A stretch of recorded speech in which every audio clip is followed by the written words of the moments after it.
Oscar winner Gene Hackman was found dead on Wednesday, Feb. 26. He was 95. A criminal investigation into the death of Gene Hackman and his wife, Betsy Arakawa, launched Wednesday after New Mexico authorities found the couple and one of their dogs dead in their Santa Fe home. Detectives believe that the circumstances surrounding the death of Hackman and his wife, a classical pianist, are suspicious enough in nature to require a thorough search and investigation.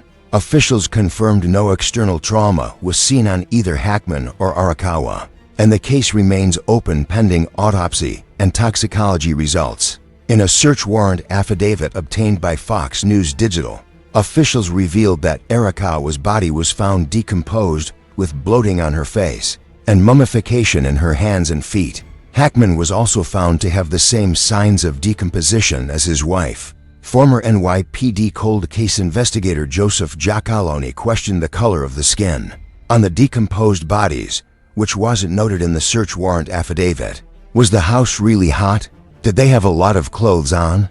The heat can get the bodies into those stages faster, Giacalone said. You have different stages that you look for, like the livor mortis, which is the purpling of the body, and what we call the dependent areas. You could tell by how long somebody has been dead. This is all approximate stuff. He added, how long have the bodies been there? You can generally determine this based on the stiffness that you see. So, from an investigator's standpoint, there are clues. This is something, ultimately, the medical examiner or medical legal investigator will weigh in on. But detectives generally have a good idea about what they're looking at. When two Santa Fe County Patrol deputies arrived at the scene, they walked to the front of the residence and found the front door ajar. They did not observe any signs of forced entry into the home, according to the warrant. After officers entered the residence, they immediately observed a bathroom to the left of the front door. The door to the bathroom was opened, and they discovered the body of Hackman's wife lying on the floor. From an investigator's standpoint, there are clues. This is something, ultimately, the medical examiner or medical legal investigator will weigh in on. But detectives generally have a good idea about what they're looking at. An orange prescription bottle was also found near Arakawa. The prescription bottle appeared open, with pills scattered on the countertop. Former forensic death investigator Joseph Scott Morgan spoke about the ongoing investigation on America Reports Thursday. We've heard about pills being scattered about, and pills being scattered about, and pills being ingested are completely different, Morgan said. Morgan said he was also interested to know more about the space heater, which was found nearby Arakawa's body, in addition to a test for the carboxyhemoglobin levels.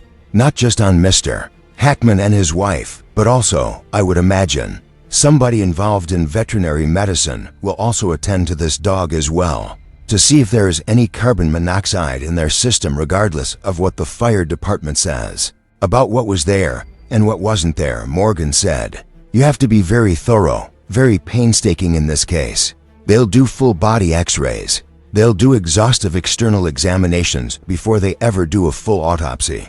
Dr. Michael Baden, former chief medical examiner of New York City, forensic pathologist and Fox News contributor, explained that authorities are likely waiting for a toxicology report, which would include testing for carbon monoxide poisoning. It looks like they died of some kind of toxicity, Baden said. I think carbon monoxide is the first thing they have to look for in the autopsy, because if it's carbon monoxide in the body, it wouldn't go away. Baden explained that carbon monoxide is so tightly bound to red blood cells that it'll stay there for years.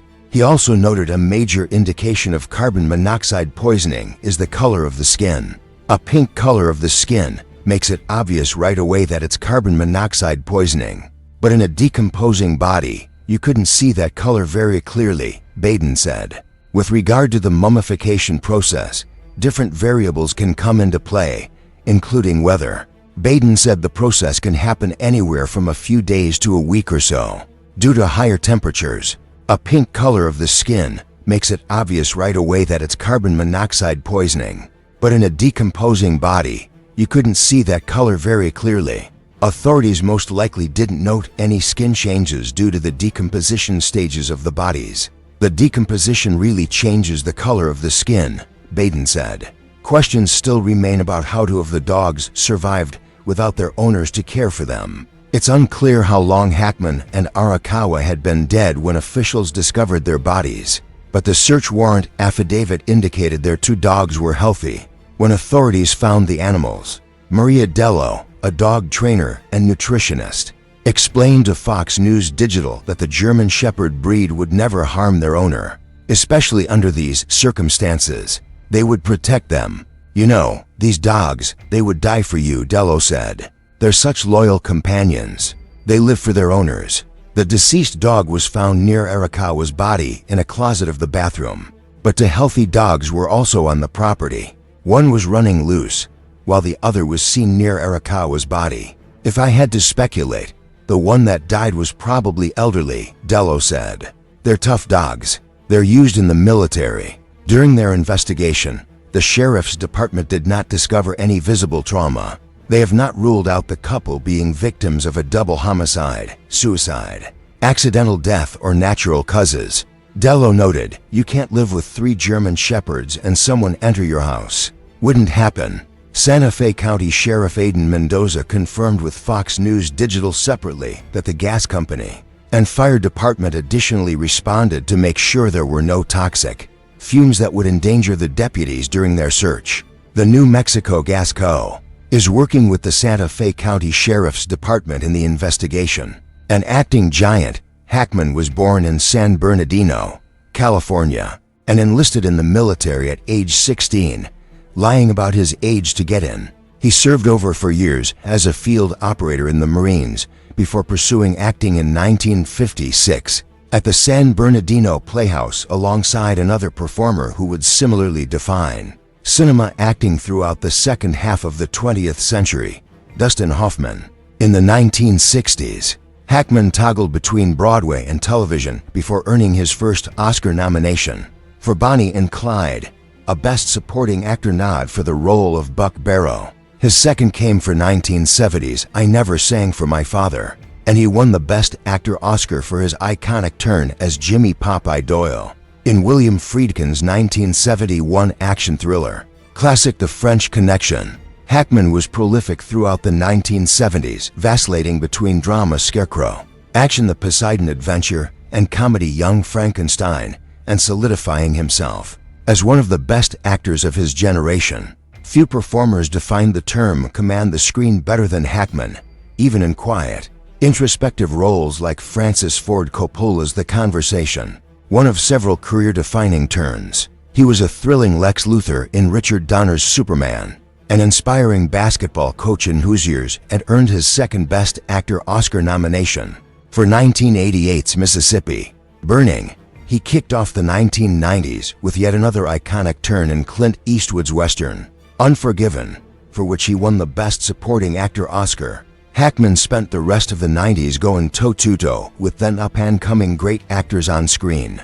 Tom Cruise in The Firm, Denzel Washington in Crimson Tide, Leonardo DiCaprio in The Quick and the Dead, Will Smith in Enemy of the State.